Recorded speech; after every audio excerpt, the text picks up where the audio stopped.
Okay, welcome everyone to our committee meeting for February 6, 2018. I'd like to call this meeting to order. Can we please stand for the Pledge of Allegiance?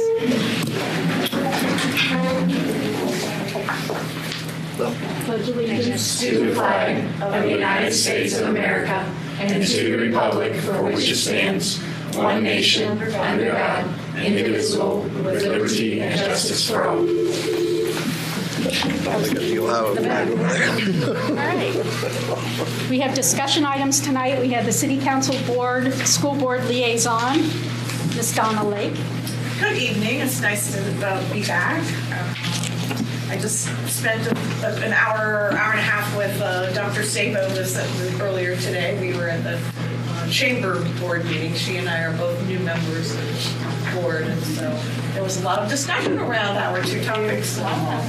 Just to let you know that I appreciate her presence. And another thing I want to say, I appreciate Dr. Sabo did call me and tell me that you chose not to act on the extension for the Allison and Norma Baptist Christian project, because one of the things that the developer wanted was to have the flexibility to make those apartments, and that's not something that council approved.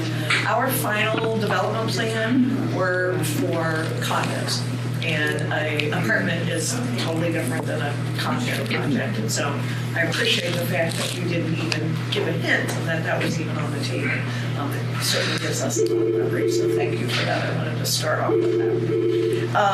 Just to let you know where we are, you know, we're in fiscal emergency. We started out when we were declared in fiscal emergency. The state auditor directed our auditor, Jim Stith, to pay all of our bills that we were trying to juggle. They wanted to know exactly what our position was. And so despite the fact that we normally are, just as you are, have restricted funds for different things, the state auditor wanted us to use those restricted funds to pay all of our bills so that they knew exactly what our position was. And it was somewhere around $2.1 million is what it ended up being. At the end of the year, there are a lot of things that we pay in December, so we were looking really good in November. But in December, there were 3 payrolls, and we have other payments that are one-time payments that are due in December. So we ended the year about 1.3 million in the red. That includes some purchase orders that are carried over to next year. It was 1.1 million, and then about 140 or 150, 160 in purchase orders. So we've made progress, substantial progress. Most that is due mostly to increased earnings taxes as well as cutting back on expenses. We know that there will be pent-up demands. We have to buy police cruisers, and we did buy one new police. We had authorized for 2 police cruisers, but because the police chose that they wanted the Explorer, there was only money to buy one of those Explorers. We have purchased a new paramedic unit because that was critical. We needed to get that done. And also a new truck for Public Works, who seems to work with the worst equipment, and they just get the job done. So they really needed a new truck as well. So we were making some capital items, purchases on that. The Financial Planning and Supervision Commission, which I am a member, meets probably every 6 weeks or so to go over. We get the financial reports. And so we're looking at updating that financial recovery plan based upon some increased revenue numbers, both from Paycor. As you know, Paycor announced that they're going to be doing another addition, a garage and another office building. But the hotel at the Residence Inn over at Rookwood will now start to kick in with hotel tax money. We got very little of that last year because they were late. It was late in the year when they opened it. So we'll be upgrading our financial recovery plan when that gets up, probably sometime around the end of February or March. When that gets updated, I'll have a better picture of where we are and what we look like more long term. But just know that there are a lot of people working on that, and we are making progress. Something I reported on earlier today, a couple of things I wanted to make you aware of, was that where the old woodworking place is up on Montgomery Road next to the United Dairy Farmer building is probably going to start demolition sometime this month. TWG is a developer who is putting low-income senior apartments in there. I pray that it stays low-income senior. apartments. There was some discussion after the planning commission and among council members about making sure that remained seniors in order to get some tax credits or to make those senior housing. At least one person has to be over the age of 55. It somehow doesn't seem like a senior to me, but one person has to be 55. And then originally we were told that nobody under the age of 40 would be able to live in those apartments. That is not true anymore. They said that they could not make those restrictions. But they have told us, trust us, nobody young is going to want to live there. They won't be tolerated because people who will be the main people who are living in those apartments will not tolerate it. I hope that that's true. But it's going to be 4 stories. And so I'll look for that demolition to start sometime later this month. And then while I was in the building department looking up or getting some information on another topic, a gentleman was in there from he was doing the Quality Hotel project. And I had noticed that they were doing soil samples. I don't know if you saw that as you were going by. And that either meant, we got a problem, or maybe they're finally starting to move on it. And apparently it means we're finally starting to move on it. He assured me that they did not anticipate anything happening, but the lenders that they are going to be part of the project want to require that they do soil samples and then they test for asbestos in the hotel. And they were in the process of doing that. He said they would get those reports back in about 2 weeks. And once they did that, they put it out for bid for lending. And he anticipated that they'd be starting within the next 60 to 90 days. We'll see. So I know everybody asks about that all the time, so I just thought I'd let you know those things. And if there's anything else any questions you have, or if there's anything that I can help with or take back to council or to the administration, I'd be happy to do so. And congratulations on this one team, by the way. Oh, thank you. Number 2. Yeah, number 2. Don, can you talk to us a little bit about Safe Routes to School? Oh, yes. So Deb Robinson and I, several years ago, Deb is the driving force behind this. I will give 99% of the credit to Deb Robinson. We talked about applying for Safe Routes to School grants, and there was a lot of work involved that had to do with looking where children lived and how they came to school and developing a plan. And that took us a couple of years, honestly. And once that travel plan was approved, we were then approved to go ahead and apply for grants. And we did that 3 years in a row. We were successful the first 2 years. The third year, we were not awarded that grant, and it was because it was just one intersection with nothing but traffic lights. But the other 2 projects have been approved, and it's about $400,000 worth of work that will be done. And it involves crosswalk upgrades. You're going to have 2 speed humps in front of Williams Avenue School. We're going to try that out and see how that works out. Not the speed bumps, but the bigger speed humps that will slow people down. There will be some really very bright lighting or overhead lines that as cars approach from the crosswalk from Montgomery Road, and there's also one down at the other end by Ellesmere. There are flashing lights. They are very bright lights, so they'll get people's attention to slow people down in front of the school. It involves crosswalk upgrades and pedestrian headlights in front of every school. We're not allowed to do the high school, but in front of every other school except the high school at all those crosswalks. So that work has been estimated. On council, the next meeting, we will have the preliminary legislation authorizing them to go ahead and do the project. And it's anticipated that that'll probably start in about August. We know that you're going through a lot of construction, and so Deb has already given your name and contact information to the people who will be doing the Safe Routes to School construction. It's all done through the Ohio Department of Transportation. It's federal money that comes through the state of Ohio. And so it's actually a grant to the city, but it's for the schools, and hence, Deb and I have worked together for a long time, and she's amazing and did the lion's share of the work, I have to tell you. So This is part of that program that works with AAA? No, you can't do, we got This year, or last year, we not only applied for some construction money, but we also applied for educational money, and we were awarded the educational money. So these projects were from previous grant years. But this is a separate money pool than Yes. ones from AAA? Yes. Talking about. Yes. Okay. Yeah. And I think they're doing some, with Children's Hospital, Deb is doing some education in the schools and training, maybe training students on being guards or assisting, I don't know. I don't think so. No, it's some kind of an educational thing in the school. I'm not sure exactly what's involved in that. They were talking about developing mentors for older students. That to might help be, yeah, teach that's what it is, yeah. the younger students about safety, but not necessarily having them be guards anymore. Right, that's right. Yeah, right. AAA does have a program of crossing guards, but that's a totally separate program. Thank you, Noah. I do.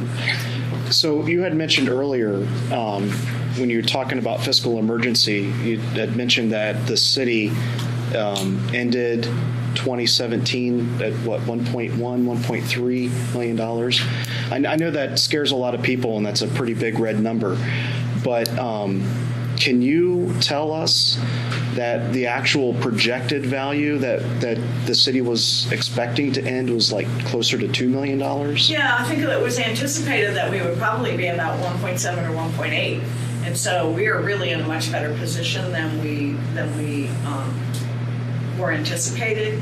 I don't have the plan in front of me, but it's a plan that will get us with the information that we had at the time. If we did nothing, we would get out of fiscal emergency in about 5 years. And people are not willing to do just nothing. Right. There are things that we're looking at. We're looking at the 911 center, whether or not it would be more efficient to go with the county, or is it more efficient for us to keep our 911? Those are things that we're looking at. It's not to say that we're going to take any action, but we're looking at whether that's a cost saving or whether it isn't a cost savings. Right. We were looking at retirees' health care, and we were in place to have a plan, a new plan, and that got sidetracked. It was just kind of last minute, and so I have taken that on as a personal goal of mine to make sure that that is done this year so that we can reduce the costs from those retirees' health care costs. Also, all of the, we don't have a contract with the police department yet, but all of the other contracts with our unions are up at the end of this calendar year, and so we're starting to do negotiations. And I'm telling you, one of the things that we will be definitely negotiating on is we will no longer pay 100% of an employee's health care, Right. health insurance. Nobody does it, nobody can afford it. And if you don't have any skin in the game, there's no incentive for you to try to save money. Yeah. So that's going to be one of the things that we're going to be looking at to cut costs long term. Gotcha. So We're as also you looking at personnel levels as well. Right. So as you look at the financial plan moving forward with the city, since you sit on that committee, are you guys going to try and revise that to Definitely. eliminate the fiscal emergency status sooner than the 5-year? Definitely. Yeah. And based upon the information that we have now, better information, what our projections are on earnings tax, that plan is a fluid, as they say, it's a fluid document. So as we become aware of different things, increased revenue, or if there increased costs on something, if something would happen that we would, if something happened and say we needed to replace a boiler or something, Right. we would have to update that plan. But the plan is not to take 5 years, I can guarantee that. Okay. I think the hope is more like 2 or 3. All right. Perfect. Thank you. You're welcome. Any other questions? Thank you very much. Thank you. You're very welcome. We appreciate it. Our next item is board policy. Thank you. Just as a note, I want to let everyone know that our board policy, we use Ohio School Boards Association, that's OSBA, to interpret the legislative required changes. And they inform us quarterly about adoptions that are highly suggested and recommended. So presently, as it stands, we review the policy and we bring it to you as the committee for first reading, and then at our board meeting we have a second meeting, and we perhaps could change that It was noted that at committee, that just simply gives the opportunity for folks to hear it, but not necessarily participate in the discussion. So that's just something I wanted to bring up tonight to bring to your attention that perhaps could be something that we would want to change as we move forward. The other reason that board policy is on our discussion items for tonight is because next month, which is March, we'll be at the middle school auditorium. During committee, we'll be sharing with you a document software that's called Board Documents. And it will help you with great ease to review the number of exhibits that we share with you in light of a board meeting or a committee meeting. I know for tonight, I think our document is 177 pages in length. And so when you receive that via email, it's difficult to look through all those documents. So this software system will help you. It does not come at a great cost. It's about $2,700 a year. And it will help us on our end to prepare board agendas for you with greater ease as well. But it will help too for you to see those documents. So our intention is at committee meetings and board meetings moving forward, you'll have a Chromebook in front of you that we'll provide, and you'll be easily able to access those. But at our next committee meeting, you'll go through a little bit of training as well. We'll all be going through the training at the same time. So just want you to know that you have that to look forward to when it comes to board policy. On the board policies, just for clarification, when we receive the revisions of policies and regulations, these are not to be confused with our handbook policies of our district. They're legislative. They're coming from the top down, correct? They are legislative in nature, yes. It's not, and as I understand it, we may get options of what we can adopt or what we can change the wording to, but pretty much since we're public education. And we accept public dollars. And we accept federal dollars. Right. We can't say, no, we're not going to change it. Or we could, but probably it wouldn't fly. There are always nuances to it, but we want to, we pay OSBA to legislate. Their legal counsel is looking through each of these state mandates, if you will, or the law, and making good suggestions to school districts all across Ohio. So they're looking at what best fits Ohio with just Ohio in mind. And so, yes, these are highly suggested items that we would adopt. There perhaps may be a time when we would want to review one and perhaps change it or seek our legal counsel and how it would best fit us. Oftentimes, too, they will propose multiple options that we could adopt within that law. So, when we talk about board policy, I think it is important to remember that, board policy serves as the umbrella or the overarching theme of support for the foundation for how we function. However, things that could be considered as like a operating procedure or a day-to-day function could be taken away from board policy and actually put into another living document that could be like our district operating procedure. And I think if we worked with OSBA to look at, our current board policy structure and where it could be streamlined, I think we can make ourselves a much more efficient organization. I mean, if you look at our current board policy document right now, if we were to print it out, I think it would take 2 or 3 reams of paper in order to print it. I mean, the thing would be 6 inches thick. And so does all of those policies need to be board-related policies, or can some of those items in there be taken away and put into another less restrictive document? One of the benefits of doing that would be, because with board policies, you have to have the multiple readings and you have to have public impact or public support or whatever.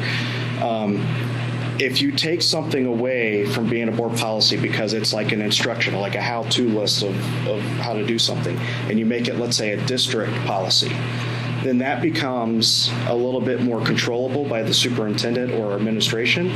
And then when changes need to be made to that, it can be made a lot more fluidly. and doesn't require a lot of the restrictions from actually changing board policy.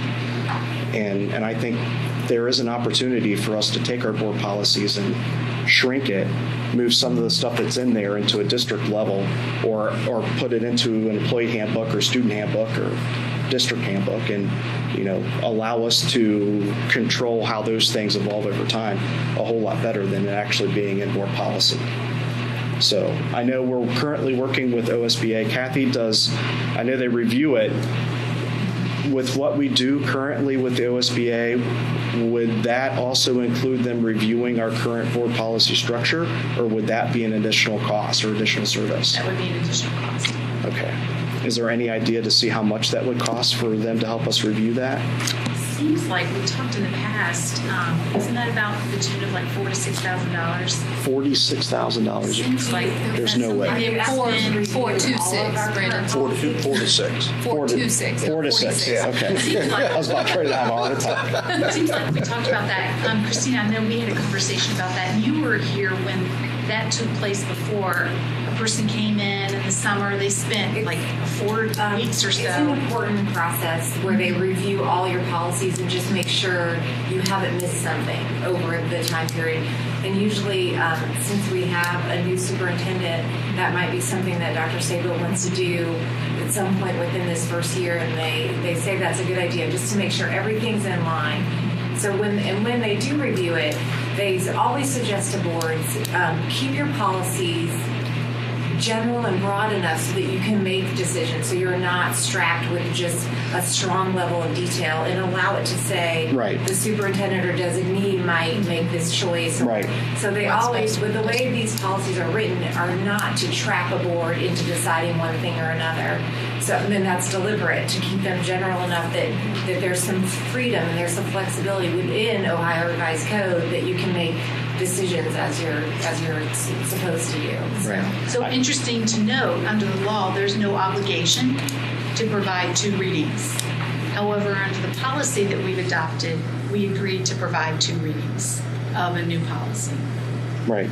Now, with the providing of the 2 readings of a policy, so tonight we do have on the docket some policy revisions that we're looking at. So tonight would be technically considered the first revision or the first reading of those policy items. Now, the public, this is a public meeting, and the public is here, and they can see it. They can see it on YouTube, or they can listen to it. However, they don't have an opportunity to address this board at this meeting. And when we go to the official board meeting next month, we're going to have the second reading of the document and then the adoption or readoption of that policy. However, the public comment comes at a point in time where we've already adopted it. So either, something that we might want to consider is moving the public comment portion to an earlier point in the meeting and have it before we do any adoption, in case anybody has an issue with any of the policies we're thinking about revising or adopting.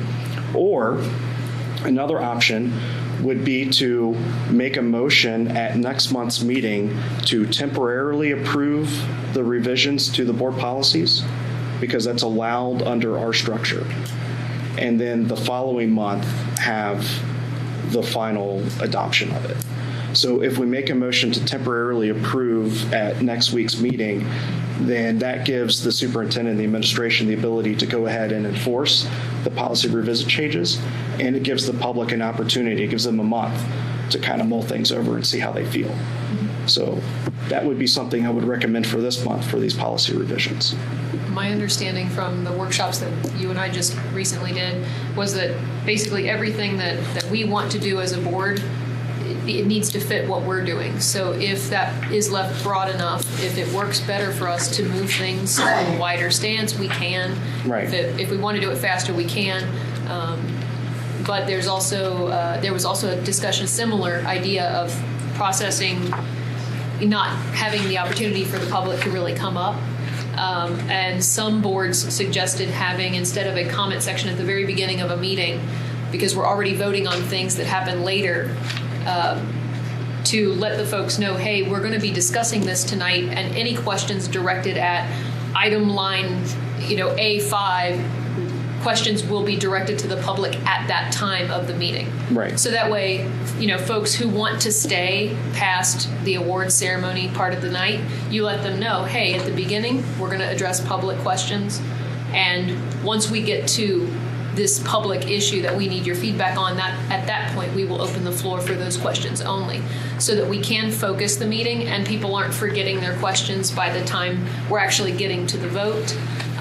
We could do that read and do the questions right after the read, just so that way we can engage the public a little bit better as a board. Because I think putting them all at the very beginning, sometimes people forget what they want to ask or don't even know what the issue is until we get there. Mm-hmm. So I like the idea of being able to be flexible with structuring how we address the public and bring them into it. I know there's a couple of items in there, and we'll get it when we get to the policy committee report, but there's a couple of revisions here for some board policy items that I think would be better served under a handbook document or a district document instead of a board policy, just because they're so specific. Some would be required, so we just would have to make sure that we honor this. It boldly tells you this is a required policy. Right. And then all of the other ones are a reflection of something that's come up in Ohio Revised Code. So they don't just create it. There's something somewhere that they want boards to pay attention to. So There's a legislative authority somewhere at the top. That's And I understand. maybe what you're really talking about is access. So no one is going to print out, besides the few copies we have in paper. Most people will go to the internet, and if we make that even easier, which is something that Ernie has talked about a lot, Mr. Strasser, how do we make that search engine really fast and clean for people if they have a strong interest in attendance policies or they have a strong interest in graduation requirements? So maybe that's what would be more helpful to people, not so much the notion that, it's big, it's daunting, but could we get people what they need to know faster, and that might solve that challenge. Right. But to answer your question, no, access wasn't what I was thinking about. What I was thinking about was, where a board policy would be that umbrella or that framework or that structure, that broad general covering of it. I think that's something that should be board policy, where you have a multiple step action item list. Like a regulation? Not like a regulation, but like this is how we're going to do things on a day-to-day basis. That document should fall under the framework of a board policy, maybe through a generalized statement, and then somewhere's in that board policy say the actual daily operating procedure will live under district policy. And then that way, if we need to make changes to the district policy, we have a lot more flexibility to do that than changing an entire board policy. That's what I'm getting to. Okay. Yeah, So. I understand. I'm sorry, I didn't follow you. I was confused because I know that our policies that we have now are revisions as a result of us being a public school district. Mm-hmm. So I understand that, we have the policies that are changed are basically to a certain degree forced upon us. We don't have the option to say, no, I'm sorry, we don't want to do that. These approvals that are passed through because up at the top in our legislative state and federal government, they have said because you accept public monies and federal monies, you will follow these rules. And these will be your policies.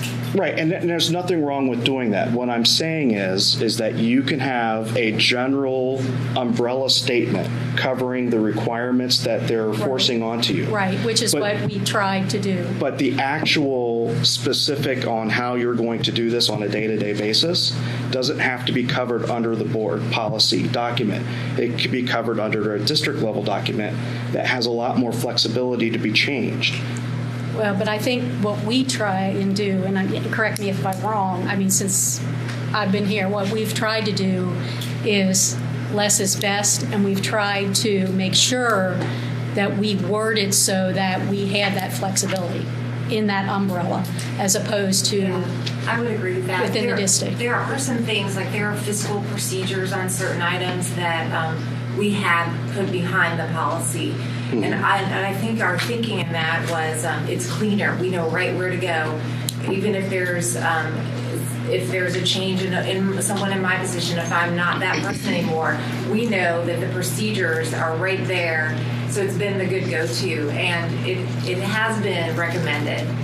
So we haven't tried to increase our page numbers with procedures. We've tried to just honor the intent of maybe it's a federal fiscal policy, but a guiding procedural agreement that how do you procure funds and how do you keep track of your inventory procedures, because it seems like when we're audited, not in a big way, but even just an annual audit, they always say, show us your policy, show us your procedures that are adopted by the board, and we know they already have been. So it's an easy answer to a big question. So I think maybe in the past we've tried to solve a lot of problems by keeping it clean and keeping it all together. And yes, it becomes a large document for sure.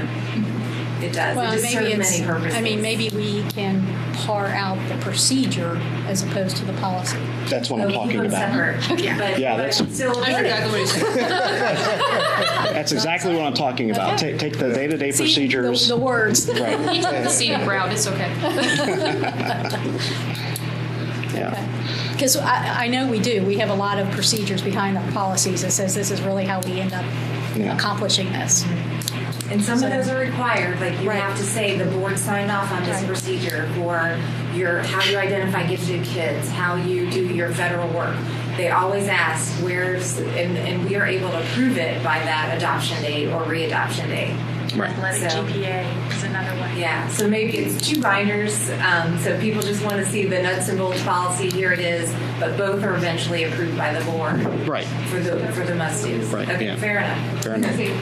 So the difference is if you take the procedures and you take them out of board policy, and let's say something unexpected happens and there's a legislative change, and that daily procedure has to be altered, then that's something that the administration can do and then propose to the board, and we just adopt it, and we don't have to do 2 readings or get Well, public approval. I don't think we have to do 2 readings anyway for the policies. Yeah. Under the law, we're not Under required law, to. we're not required. Right, but under our policy, right, under our policy, Yeah, Our specific district policy. that's right. right. Okay, so we could change that. but- Okay. Whatever's easier, yeah. So, because I know we have a lot of that already in place. So contrary to what you're suggesting that we make things easier, I'm thinking about, for example, athletic GPA. How high school athletics suggests 1, and of course we, have a much higher expectation. So, we accepted that but increased it. So we changed our own. Yeah, and that's fine. Okay. Well, can we maybe look into the fact of how difficult it would be to pare out those procedures from the major policies and get back with us? Sure, of course. All right. Construction update. Okay, so this will probably be a topic on our agendas for now and for the next few years, right? So, of course, we have John with us tonight, and we're going to talk a little bit about just completing and finishing up that the door project, the secondary set of doors, and we are nearing the end of that. I think we have a punch list of just a few items left, John. Just a couple of items. One item is that the camera or intercom system at the front doors of the high school started flaking out a little bit a couple of weeks ago. So we do have the vendor sending us a new camera and intercom. That was supposed to arrive either late last week or early this week, so I'm expecting any day now that should get switched out. We also had a little issue with the access control, changing access on badges and stuff. We're supposed to get a workstation here in the administration office to make changes to badges or the key fobs. We do have a web-based access for it, but I'm told that only works sporadically, so it doesn't work as well as we would like. So we're working on getting the software actually loaded there at the workstation so that connectivity is much more solid and doesn't drop out. Should we go straight into the next? Well, let me just preface the next part of our construction update, and that is to let you know that Mr. Miller, the middle school principal, and I He's been working with a number of our constituents just to make sure that he's prepared thoughtfully for our very first big phase of construction. So, we're suggesting once we go to bid and figure out who our general contractor is, what we're proposing now is that we begin all of the work in the West Wing. So right now, West Wing, the first floor is utilized, the second and third floor not so much utilized. They're mostly storage spaces at this present time and then used by our after-school programming, Avenues for Success. So there are lots of things that we will need to move to the other side of the building to clear out those rooms, hopefully to expedite the actual construction that we hope will begin in May, so that will give them enough time to have everything ready by August the 17th. And again, as things progress, as we learn who our general contractor is, we'll know better about how that will work. But we do have 3 phases to the project. Is that right? A, 1, 2, and 3. Yes. And we do have full intentions to start the school year with all of West Wing being completed. We'll talk to you a little bit tonight about what's in the base bid, what we'll get for our money. And so we're pretty excited that at least the elevator will be in place, the new elevator, and that will be important as we move people. Once the West Wing is completed, when we start school, all of the teachers and students will be in that West Wing. And then that will leave the East Wing open for construction to complete their work through the school year. So it might be a little bit dusty, a little bit loud, but in the end, it's going to be really amazing. So, John, you want to talk to us a little bit about what's in that base bid? Well, the foremost thing that pushed the whole project was the HVAC, trying to get a new heating system as well as air conditioning system. So that's the number one thing we're looking at. The plumbing side of it is including replacing a lot of piping that has just deteriorated over the years, supply lines, water supply, and about 50% of the fixtures. Is that what we're kind of landing on? The roof over the main original wing is part of the base bid, and the field house. Upgrading the electrical service, 50% of the lighting, so that's all of the lighting in all classrooms. And what others did we mention? We talked about painting. Painting. Part of the base bid. PA system. Technology. Lockers. And under the new coding, we have to have a fire alarm alert. So that will be important. It'll be in the technology and the PA system. In the alternate bid areas, we're looking at the other 50% of the lighting, which is field house, offices, hallways, and offices. And the roof over the auditorium is another alternate bid, and plumbing in the field house. That's right. Those are the 3 alternates.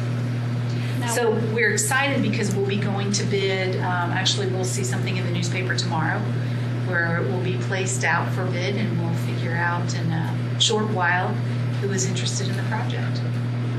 Ernie, is there anything you want to add to that? Yeah, I'll just add a couple of things. First of all, I'll hand out, this is given to you in the monthly report that I sent you, but it's a little bit, I think it's timely to look at that, and it really follows John's work there really well, I think, to just keep track of our construction budget. And so on the first page, what you'll see, and what I think we should always keep coming back to, is that right-hand side, the first kind of blue tinted line, that's what we started with, which was a $41.5 million project. So as we hold ourselves accountable to that, to the dollars that we have available, we already know, just in talking about an elevator, for example, that there has been some scope added to this project that is very much needed. I don't think anybody would argue against any of the things that are being added in the scope, but we have to keep track of how we're going to pay for those things. So under the middle school, you will notice the $855,000 in additional scope. On the second page, you'll see what those items involve. These are all in the base bid now as base scope of work. And you can see the elevator at $315,000, painting of the entire building. So much work was going on in there that it was going to be very difficult to patch and paint. You also have the lockers that John spoke about. Those are the items now that have been added after really a few months now, several months of work to really figure out the best place to spend what dollars we have available. As a board member, though, you're going to ask yourself, okay, we're at $41,595. Are we spending part of the dollars that are needed for buildings later? Because one of the things that gives us anxiety is this is the first building in the project. And so we can't hope it away. We can't spend the dollars for the other buildings. And we did not, the financing that we put in place for this project has some variance to it. The question is whether we use it or not. And in this case, you'll see on the bottom line of that first page that this variance is at about 9.3% over the original budget. That includes, by the way, an additional $400,000 in contingency, unexpected items that we may run into. And we have the capacity to pay for that for this building and to also be able to maintain the program that we have for the other 5 buildings. And so my report to you is that, yes, we can do those things. Yes, we do have the capacity. But as the last few months have taught us, really it's been a few months, it's just been getting a lot of press lately, is that we have to keep our eye on interest rates too. Because as interest rates go up, and I've done some what-if modeling about how far could the rates move and impact this. But if we stay at that under 10% variance level going forward, we will be able to manage through this and be able to have the capacity to fund this project. Now, let's talk about the alternates that aren't here, and this is why it's been, pretty darn thoughtful in terms of what we've done. The expanded lighting is $120,000. These are 3 alternates that are not included in that 9.3% variance. An auditorium roof at $92,400 is an estimate for that. But again, there would also be a potential deduct for the resurfacing that's in the base bid. And then the field house plumbing at $216,000. The field house plumbing is, if you agree with this concept, is a perfect standalone project that you could circle back and do later. And so rather than trying to do all of these things at once and then start causing additional pressure on these other projects that you're going to have, it's going to take some time. By the way, the other problem other than interest rate goes hand in hand is inflation. And so both of those things will be detrimental to the project long term, so we're going to keep a close eye on those. So the field house plumbing is put in there as an alternate. If it would be a really, really good bid that you just couldn't pass up, that might be a different consideration. But it's also an ideal project to circle back to if we have money as we get closer to the end of the project or additional funds become available to us. So we're headed into that. I'll also hand out so that you will see this text that was sent in for the bid. You'll be asked to approve this, by the way, at the next board meeting, just to give your confirmation to it before we open any bids.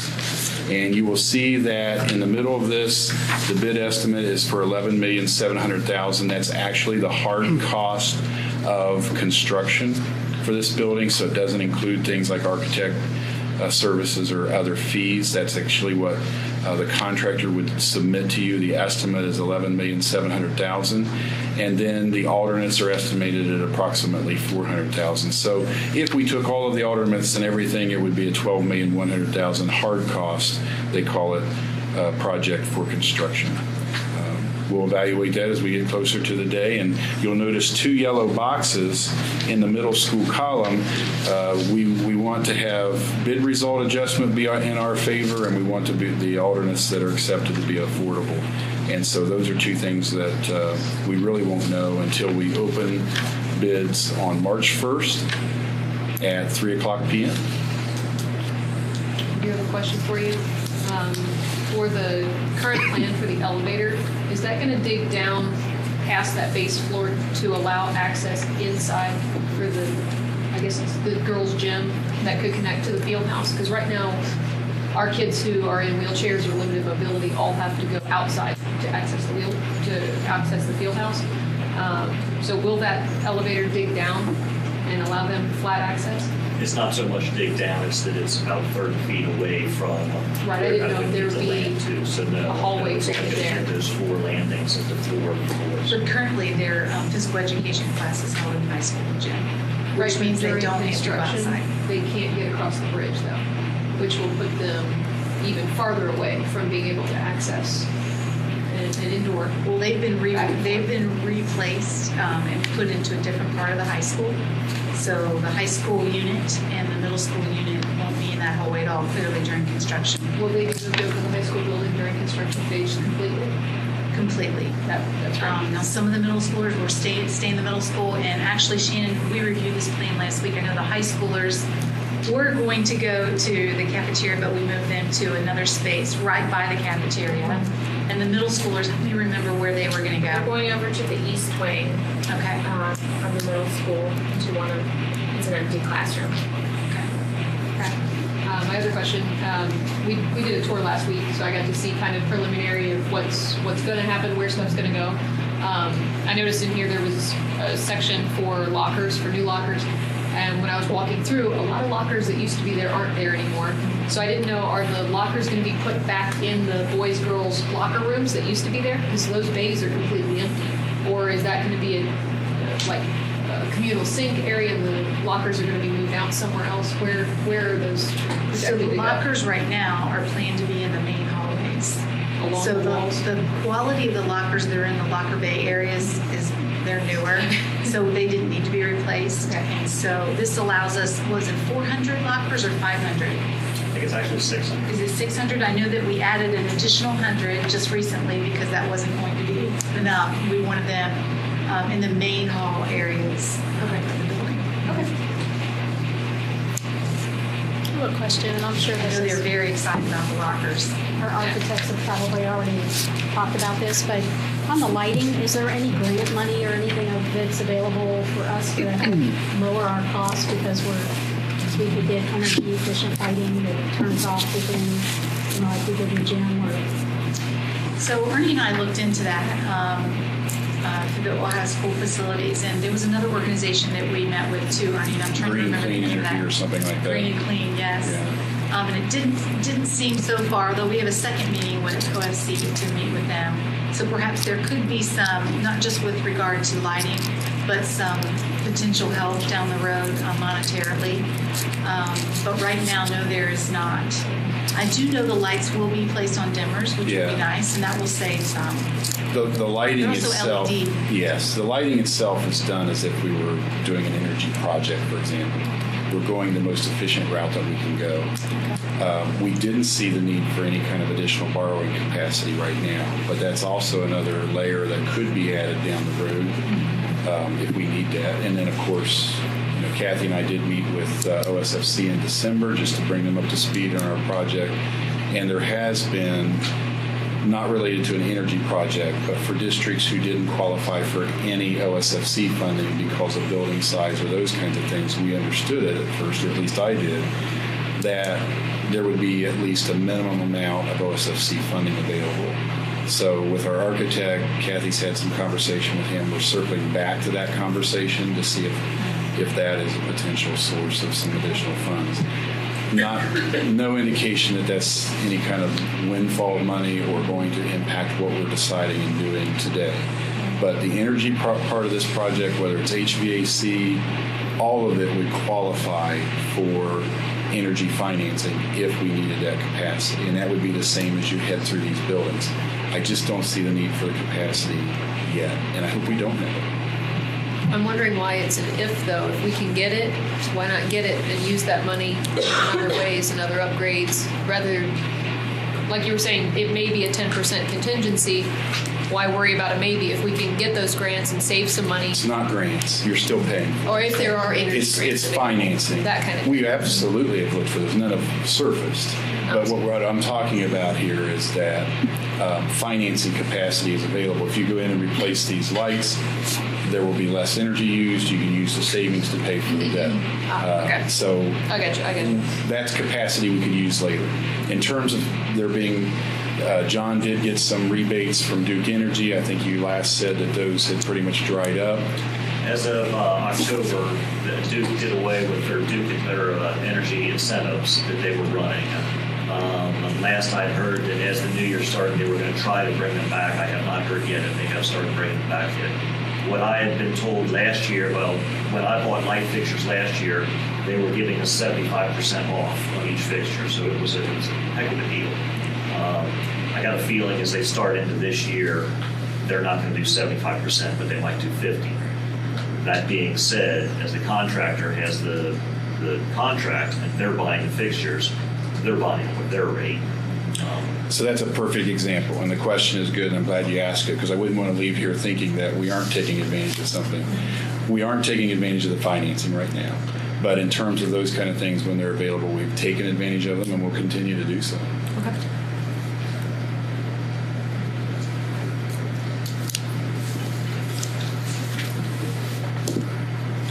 Are we finished with construction? I think we are. All right. On to Allison update. So we recently had a water leak at Allison, and we thought the water was shut off. There are actually 2 access points to Allison, so both access points have now been shut off, and the leak ended up being minor after John was able to get all of that cleaned up. So that was of no consequence. And we recently also have shut off the gas, and we're still providing security to that space.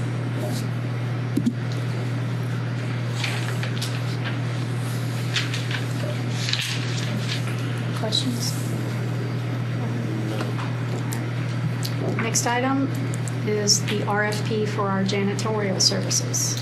So we do intend at some point to request a fund for proposal for janitorial services, and that is simply because our contract with Scarlett and Gray will expire in May, and we intended to entertain other companies.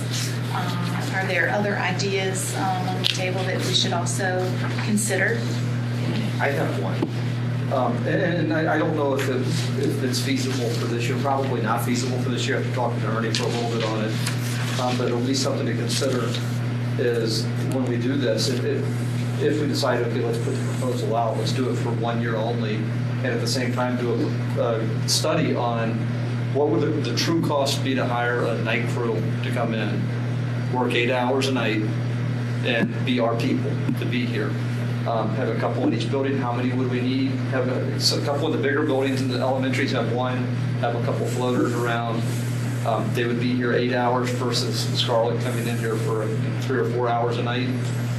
You'd have them all summer instead of having them a couple weeks in the summer.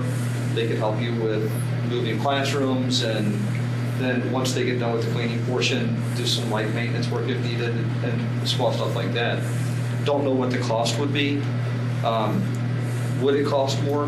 Maybe, but is there a bigger benefit from having them as our people, and even if we have to pay a little more to get them, having them here all the time instead of.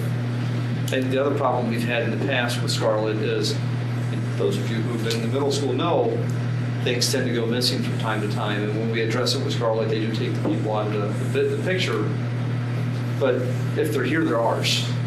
So they're a little more conscious. They're a little more accountable for what's going on, and let's put somebody in the building every night. Yeah, you hope. If they did 8-hour shifts versus like every day 3 hour, would it be like every other day, like 3 times a week instead No, of daily? I would have them in here daily. Plus, you'd have somebody in the building every night, all night, instead of having the building sitting empty. So double security. Yeah. And double check. That would be my suggestion. Scott and I had a few minutes to discuss that, and it's certainly a big change. It's certainly worth getting the numbers together for it. Having that kind of decision between now and May is probably going to be difficult, as we discussed, but having the board say to us, as an administrative team, that, look, by December 31st in another round of RFP for custodial, we want to know what are our options here with respect to this. And some of it will be kind of intangible, as we discussed, that it may be that it does cost a little bit more to do one part, but there might be some intangibles that you're not accustomed to getting now in that building. But definitely worth studying. You should always look at options, just difficult to do in this time frame as you and I talked about. So with that particular RFP. Like we said, there's equipment that would have to be purchased that we don't have. And training. And training. And on the other side of it, though, we started doing these bids on this. It's probably been 11, 12 years ago. We started doing this on a regular basis with our cleaning. And we've seen 10 different companies come in and bid, and we've seen one company come in and bid. That's it. I mean, sometimes it varies. So it really depends on the market, and it depends on, we've seen a great cost savings and low quality, and we've seen no cost savings and no quality. So I'd like to see some quality. At least that way you get your rooms, just fit every other room or every other floor. You'll be able to get all the rooms clean at one They time. actually turn the lights out when they leave the room. So I do have a question, and hopefully I could get an answer. Is there a reason why the cleaning contract is not subject to the competitive bidding requirements under Ohio Revised Code? I know that's in Article 111. It says this contract is not subject to the competitive bidding requirements. Is there a reason why that's in there? What we were always told is because of competition. There's not a lot of people out there that will bid on it. It's also a services contract. It's a personal services type contract as well, which exempts it from Falls under. that provision. Okay, all right. I was just asking. Another statement I want to make about this contract, and I went in an informal survey, and the general consensus that I found on the people that I have spoken to is that, typically in the beginning of the year, there's a lot of energy and the quality is a whole lot better. But as the year goes on, the quality just starts going downhill pretty quickly. And I'm just wondering, in the new contract proposal that we put out, is there any way we can add a stipulation that, once a quarter or twice a year, that we audit the cleaning service that wins the award, if that's what we decide to do, in order to be able to have some stipulations that if you're not providing the quality of service, then there's some penalty to that? Is that something that could be added? It's your RFP. Yeah. And so you can put any provision in it. I would tell you that I believe that you have that ability now. I mean, I wasn't involved in how these were issued in the past, but our ability to look at someone and say the services are unacceptable, and here's what needs to be done for improvement is there. Right. But the purpose for your superintendent giving you this now in advance is what input do you want to have on this as you go forward, whether it's do you limit it to a year so that you can do this parallel study? Do you put in some of these kinds of thoughts with regard to, 3 times a year we will do a specific unannounced type of review of work? Yeah, absolutely. And I like Scott's idea of looking at the cost of what it would cost us to take this whole thing in-house. I think we certainly can do a cost analysis for that. Yeah. But I can say, with respect to working with Scarlett and Gray presently, at the building level as well as at the district level, if we share concern, they're quick to respond. Okay. And they do work to correct things. I do have a question on I've heard a lot of rumors and things about the leadership at Scarlett and Gray having changed and some instability. Has that been something that you guys have seen? No. Because I know that the managers or owners or whoever they are gone. I mean, the 2 top people that ran our district they left, I guess, in the summer. I think they're the same people. Don is gone, but the site supervisor has been here for about a year and a half now. Okay. The owner of the company is the same. Okay. I was told that Don and I guess it was his brother that kind of oversaw the whole thing. Both moved on. You're thinking of somebody else. Kraft. Tim, his brother. Yeah. He's been gone for 4 or 5 years. They were somewhere else. Okay, just checking. Thanks for asking. Okay, the next item would be an RFP for a new realtor. Yes, so we intend to put such a document together to search for a sales agent that specializes in commercial real estate. Since the property that we own that we'd like to sell is zoned commercial. So I did send you a document, just one I found online from City of Akron. And again, food for thought, just kind of let us know input on what you might identify as additional services that you'd like to see in there, or things that maybe don't belong in there as well.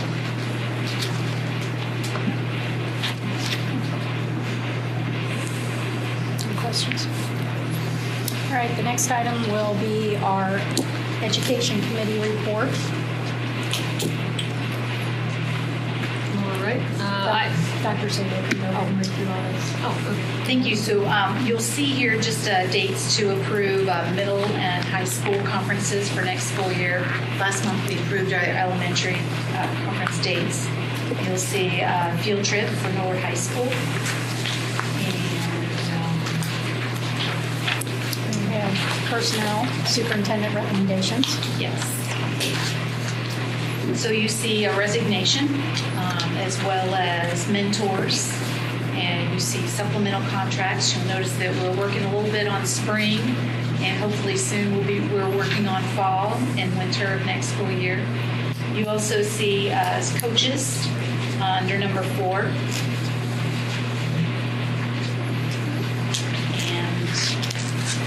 And Any discussion, questions? No. All right, moving on. so the next component is our policy. And of course, there are a number of policies here.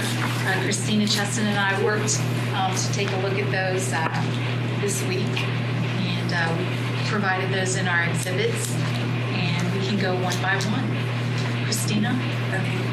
So the first one is the business advisory, and that's probably the one that might call for the most discussion tonight, because we've had a business advisory council to the board, but now they're being asked to do more work than they've been called to do in the past.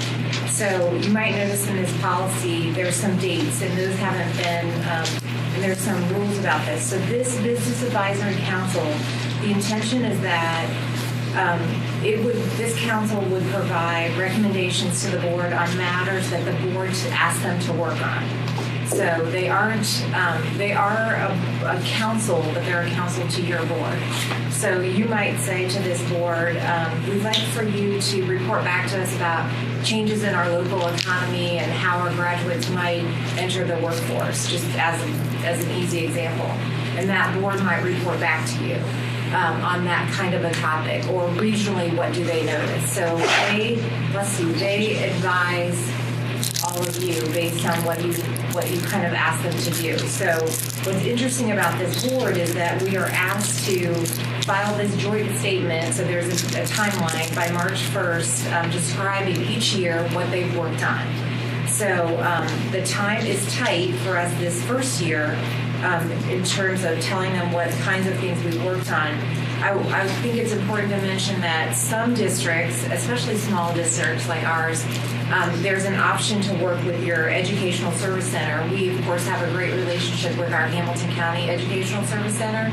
We could work with their business advisory grouping, their council, and say this first year, as you decide, gosh, what businesses might we want to invite to the table, we are permitted to work with the Hamilton County one, so that we don't have to rush to ask this business president and that business president this quickly by March 1st. We could just embrace their business advisory group the first year or part of the year until we know exactly the direction the board wants to take on it. So I offer that up because I know some other districts that are small like ours, or who might have even had a small committee of people that were working on projects that don't quite fit the need, because this is certainly a specific job that they would be tasked to do.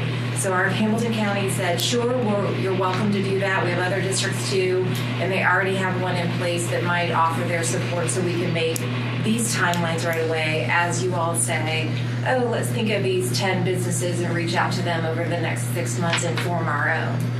So I offer that up as just some behind-the-scenes research that we've done about how exactly we could fulfill this requirement in a legitimate way that makes us feel good about the work.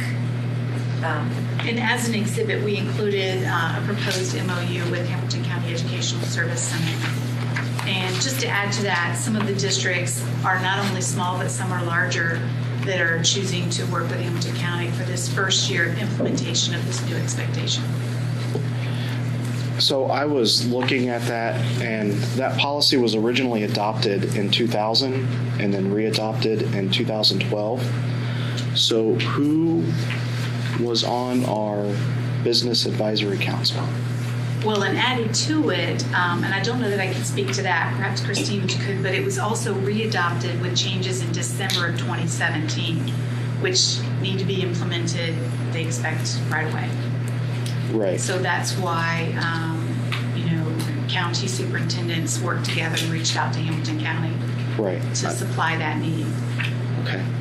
No, I completely understand that. I was just wondering, what did we do in the past? So it didn't have the teeth that it has now, quite frankly, and we didn't really have an official council that met regularly. There might have been business people that offered input, but it didn't say, like now it's like you have to report on what you're doing. Before the policy was, here it is, share what you're working on with ODE, file it with ODE, but there was no like must do like it seems to be now. So we just didn't have a formal one. Okay.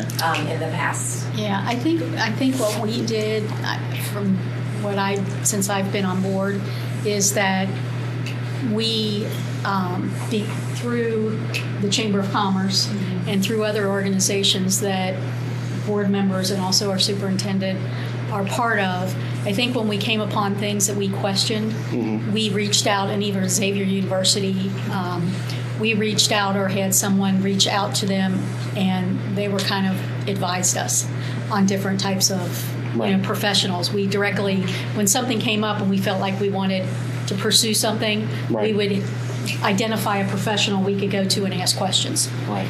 So it was kind of a fluctuating advisory board, depending on what we wanted to. You're right. Like to the find chamber out. served that officially, but yeah. But we have a number of business partnerships. Right. We do. Not only through Avenues for Success, my goodness, her list, Mrs. Ferguson's list of business partnerships is extraordinary. Right. With Mrs. Robinson and our family community work, her listing too would be extraordinary. Yeah. So we didn't really have a board that we put together that named individuals. It was more or less we determined what we needed to know on a need-to-know basis. And when you speak about teeth, Mrs. Chesson, this on your second page of your document, there's specific reports due on certain Quarterly dates. report, they have to do. Right. So Hamilton County will help us to support that work. Right. We have to document that now. So in the spirit of it, we certainly want to do it well. Right. But for this first year, we think we do want that support from Hamilton County, and we see ourselves eventually breaking away from that. Okay. All right. Okay, next is the emergency management and safety plans. There's one policy and one regulation about that. So there's just some updates with that. The policy talks about that the plan has to have 4 areas, and this plan, just as behind the scenes information, it's uploaded through a site that all public school entities go through. So we tell ODE what our crisis plan looks like. We show them our floor plans. We show them our site plans. We have an emergency contact sheet, and we do that every year. You're not required to do it annually, but we do it just to make sure nothing changes, so we don't miss a beat. So this plan is a readoption of a plan we have, and you can see all the bold are just their changes in the words that they chose. So I just want to draw your attention to that 4th paragraph that tells that they specifically want the plan to include those parts, and we do report that annually. I noticed that they included bullying on that emergency They did. plan. That's a little different. So in our crisis plan, that's something that we wanted to fact check, because most of our crisis plan, I have to make sure that it goes to that level of detail, because it often talks about things that might occur that might be a crisis for a lot of people and not just 1, 2, or 3. So we'll have to determine that if our crisis plan has that component within it. Certainly bullying is a part of all of our handbooks. Right. But it has to be in our crisis plan as well, that's approved by our city departments as well each year. But then that goes as a statistic that gets reported back to the state, right? Yes, we do that already anyway. Every year you have to report the first semester and second semester and post it on your website. So we update that during each year. Gotcha. That part isn't new. So, but this management is just a little bit of a tweaking of some of the work that we've already done. Next is drug testing. Hold on, I do have another question about the regulation. So the what is it, EBCR? So I'm reading this board policy, and because it's the rules and protocols, this thing reads more like a day-to-day item, and this is a document that I think could live under like a district policy. So we could have an overarching statement that we do have protocols under board policy, but the actual listing of the protocols and the administrative rules could be part of a district policy. So that's one of the items that I was talking about earlier. Okay. Next is the drug testing for district personnel to hold a commercial driver's license. Now, of course, we don't currently have district personnel that hold a commercial driver's license for our day-to-day operations, but we always have embraced these policies just in case. And so right now we work with a third-party vendor with Peterman. We work with Medicare, Transportation, United Transportation Systems. They all have their own guiding policies that guide their work. But if ever we had this, we wouldn't want to have to go back and update 5 policies then. So everything's in keeping with if we ever had it. And it is a required policy for districts. So I don't think it would be good to opt out anyway, because that would be, you just would have to explain it. It has a corresponding regulation as well.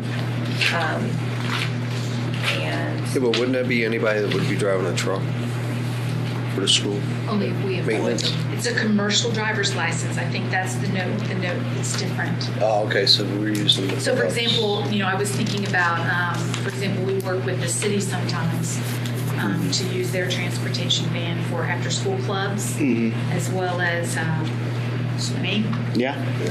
So for the swim team, we use the recreation short bus, and that's driven by a city employee. So if they're required to hold a commercial driver's license, then this would apply to them. Only,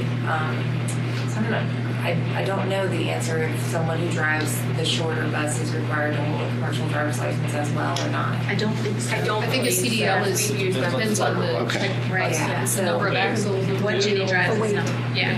For example, our custodian will drive for after-school cooking club sometimes. Yeah. So this really is our school bus drivers if we had a fleet of buses. And the regulation, you'll notice that they crossed out some things, and really what they were doing is they didn't want to specifically name certain drugs. They wanted to expand their what they test, what the testing involves. So it expanded to other semi-synthetic opioids is the reason they crossed that out. So it's not that they're not looking for these drugs, but they're looking for much more. That's why you'll see those drugs crossed out on the regulation. Okay. Now, is that required by Ohio law to be part of our board policy, or again, can that list live in another document? So this regulation, you mean? Yeah. It's a required regulation, so I don't know if it matters to them if it's in 2 binders or not, but it is, the regulation's required, so when I think of, I'll have to ask if because it's required, you have to also be board approved. My assumption has always been that if it's required, it should be board approved as a matter of procedure. Right. Because it's cleaner. So I know this regulation for sure is required as well. Okay. So, but I'll get a stronger level of detail for that. It's a way to protect the district.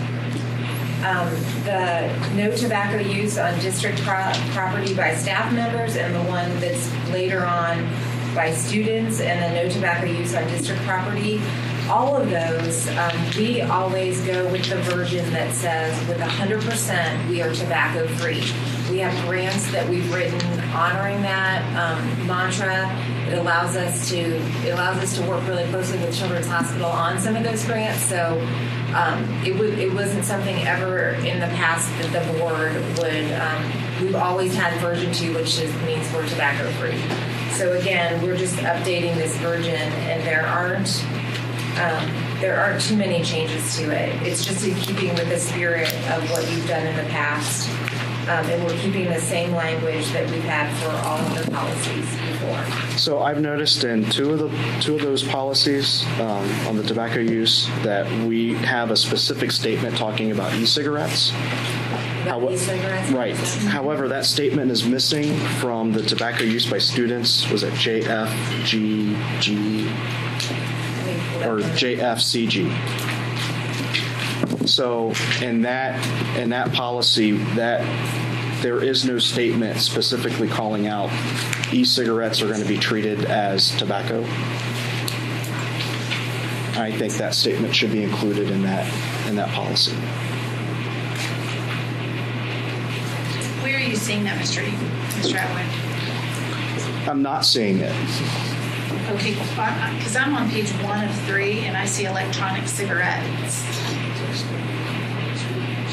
Are you said by students? Yeah, by students. Yeah. JFCG.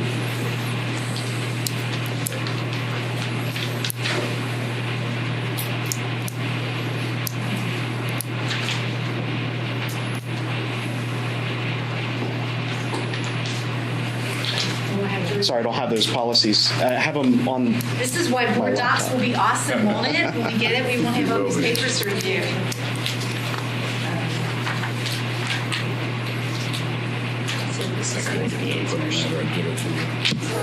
Let me see. I could.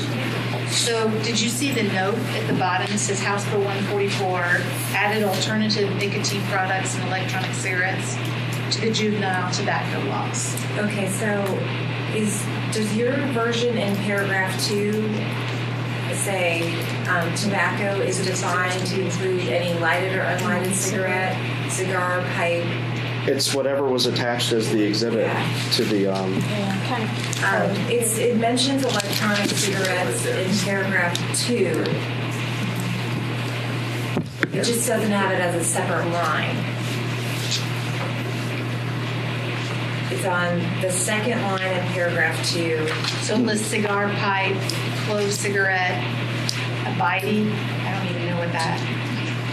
Alternative nicotine products, electronic cigarettes, and any other smoking product and spit tobacco, also known as smokeless dip, chew, and snuff.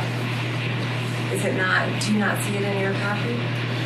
So I do, and I'm so it says for the purpose of this policy, tobacco is defined to include any lighted or unlighted cigarette, cigar, pipe, bitty or bitey, I don't even know what that is, clove cigarette, or any other smoking product, and spit tobacco, also known as smokeless dip, chew, snuff in any form.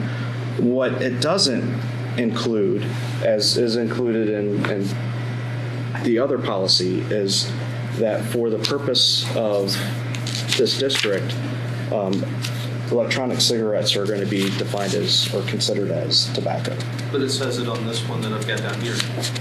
Version 2 down here, it does specify electronic cigarettes and that. So we have multiple versions of this thing floating around? So there's an OSBA version and then there's a North City Schools version. I can pass those down to you so you can see them. Right. Here, I can just make this easier. So what version are we using then? So we look at OSBA and we apply that to our present and we make those changes. So sometimes you'll see strike-throughs. That one, right. Right. So this is the version that's not included in the exhibit that we were given. It should have been. It's just they include both. They want to show you how it's changed. Right. Yeah, this wasn't included in the exhibit. Okay, then that was an error. So we apologize for that. But you're right. So that one does draw the attention to the electronic cigarette. Okay. So we apologize if that wasn't included. It should have been. We try to include both the OSBA version and the Norwood City version, so you can see what our current policy is and where we'd like to shift to. Okay. Yeah, we just have that. And we don't According have to the revised. Wikipedia, a BEDI can be spelled BIDI or BEDI, but it is essentially a type of cheap cigarette made of unprocessed tobacco wrapped in leaves. Okay. Okay. I learned something new today. We all wanted to know. Because we didn't even know how to pronounce it exactly. Next is career advising. This is a current policy, and so it is a required policy that we'll be adopting again. The student success plans, we call them something different, so we're going to make that change so it's in keeping with the spirit of this policy. We have plans for students at risk, but we don't refer to them as SSPs, so we will now, just to make sure that it's very clean.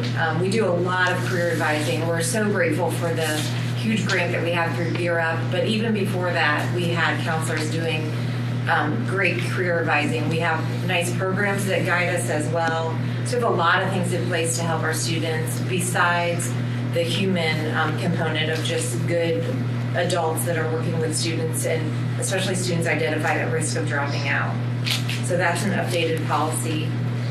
The homeless policy, what I believe happened in this, honestly, is we did a lot of changes to homelessness based on the change at the state level, which required us to switch from days to hours. So everything they account for, if you remember, those of you that were part of the board previously know that everything moved from number of days to number of hours students are enrolled. So we've been called to do a lot of different things about when students miss, whatever the big ticket items are, 12 hours, 36 hours, 48 hours, excused and unexcused, or sometimes irregardless of either one.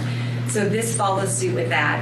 And McKinney-Vento Homeless Assistance Act is the guiding force for all this. We do have someone that works on that. Our EMIS person is our liaison for that work, making sure that we are honoring all the rules and regulations of that federal law. But this homeless admission just talks about calling out the McKinney-Vento, and then it is a required policy. Do you know offhand how many homeless people? Students we have, I should have known that for tonight. I don't. In the past, it's been low before. It's been a handful, like 3 or 5. And we didn't always know about it as much as it seems like we're more aware of it now. People are sharing that information with us in different ways. It's of course a private conversation, but we do have to report that information by number to the state, not by person. But it's been under 5 in the past, and that has gained. We have more people that are homeless, and there are lots of different ways for homelessness.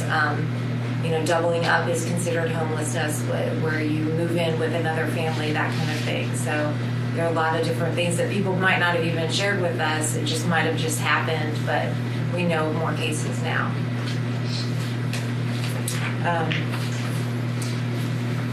Model local dispute resolution is an updated version. So this one will look new to you. And they also have forms that they are asking us. They've developed some forms for us to use as well. So if we ever had, when we admit our homeless students, if there was ever a dispute about that process, then we would follow this certain resolution process. And this is completely an updated version, so it won't look like our ones of the past. And it is part of the McKinney-Vento. That's the reason we're adopting that one as well. Next up, students' absences and excuses. So this just goes, they're putting in some parameters, and they updated some of the terminology from, again, days to hours. So that's what you'll see in that one. And that brings us to the end. Those were a lot of policies. I don't know if I should apologize or we'll be happy. Like we cleaned it all up. But again, we receive these quarterly, and then we just make our way through the policy for those next months that occur after that time period. Thank you, Mrs. Chester. Thank you. I appreciate all the work that you do with that. It's a recommendation by OSBA that your entire board policy be completely rewritten every 5 years, and hopefully through those revisions. And going through that, most of our policies are older than 2012. Mm-hmm. So I know some of the more active ones have been recently updated, but there's a vast majority of of that entire document. I know that was something that Dr. Sabo was interested in doing. Yeah. And some of them, I have to apologize when I said, this might look familiar because we just changed it 3 months ago, but there's been new regulations, Right. so sometimes that happens Yeah, too. absolutely. And then some others don't garner much attention for a while. So we have tried to just stay in keeping with what they've recommended, so we've kept that path. But it would be something Dr. Sabo would probably do as a special event for this summer or something to work our way through that. Yay, fun. But yes, it's important. It's important. It is. Thank you. All right. Next item is buildings and grounds. You'll see that we have a proposal to use the facility by the Little Indians football team, Shea Stadium. And then our finance committee report. Well, you'll see at the beginning the usual reports. We did add some number of pages that Board Docs will help us manage with our check register. We've provided some additional detail there, so we're looking forward to that as much as anyone. There is a new grant. I know Dr. Sabo is meeting with the staff members soon to set up the parameters for that new grant, Teaching Tolerance Educator Grant. We've already spoken to you about the Business Advisory Council and just getting that expertise to kind of really collaborate on how best to implement that. You've already looked at the bid advertisement that I sent out to you, and we are hopeful to have a final school resource officer contract to you for the board meeting. So, and that will be for the period, that's been a work in progress. That will be for the period August 1st, 2017, and for 2 years. It takes quite a while to get that worked out and also work that through the county's process as well. I'd just like to add a few details with regard to the SRO contract. Again, this is not for a specific named person. This is just simply for our agreement with Houston County Sheriff's Department.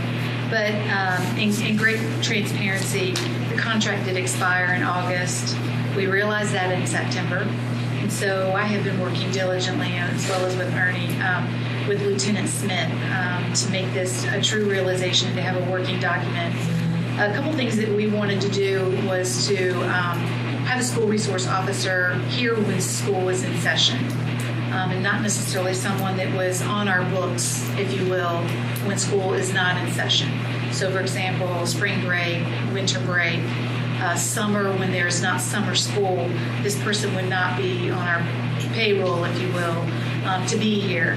So keeping that in mind, we agreed to a total of 213 days, and that would be 5 days the week prior to school, because you can imagine the week prior to school there are a number of things happening at this school with regard to reviewing plans, with regard to safety, with regard to students picking up schedules in the building, things of that nature. There are generally 178 days of school in session with students, and of course there are generally 30 days for summer school. So the contract that I shared with you was a past contract, and we've worked to make it be based on a total of 213 days. So the one that I sent you as part of an exhibit, we're still working on correcting that. For example, the very last page says that it would need to be signed by our Norwood Law Director. Well, generally, the Sheriff Department would work through a city for that kind of thing, and we will not be requesting Norwood Law Director to sign the document. Another thing was it did not note or quantify a provision if we decided to ask for his support or work past 213 days. So we're working toward that revision. And of course, it will be for 2 years, and it would start from August of this year and then 2 years forward. So we're well into the first year of the contract. Meanwhile, the Sheriff Department their union did negotiate a contract at a 3% increase, and the present exhibit that I shared with you does represent that 3% increase. Now, the current, the person would be here at the schools, the entire school day? Yes. Okay. Yes, it is approximately 7 hours a day. Right. And what I did understand, if they attend an evening event, is a minimum of overtime of 3 hours. So we don't have to worry about getting a call and them having to go somewhere or something and be gone out of the building, then from now Should on. be here. Unless he's, There is some training that they are required Well, to do. yeah, besides the training, or I mean, unless he's doing something else for us. I mean, there's times he leaves campus because there are times that he has to go for truancy and yeah, things but like there's been that. times that they've taken Clancy out to check a car on the expressway, Oh, okay. and we don't have anybody here. Yeah, So we don't have to worry about that anymore then. we should, I can be clear about that. Okay. The workday is defined, and in the contract, you'll notice that it's agreed upon with the district. And presently, the workday, I believe, begins at 7:15. And we talked about where the person reports at the beginning of the day, and that they move to the elementaries to monitor arrival and drop-off times, and then where they end the day. And we'll grow to be more clear about how we want the day used.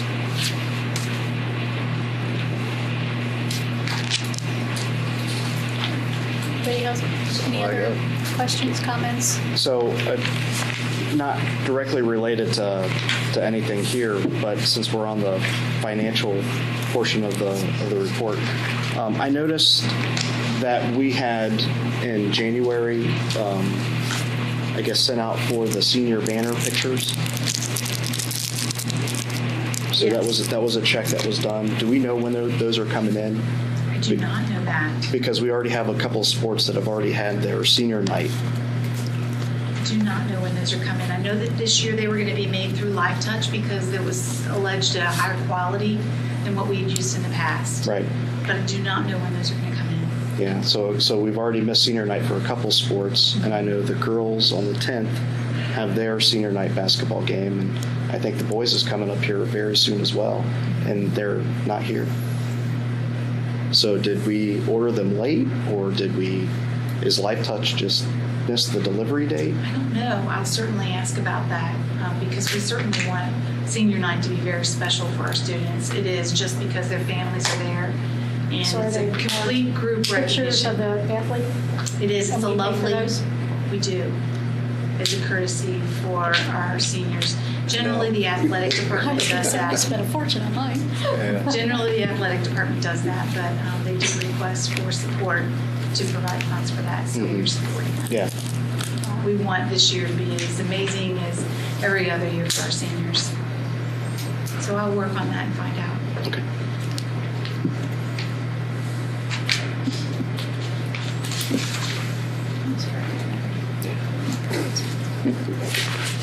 Scored really good out. So, No, it's not.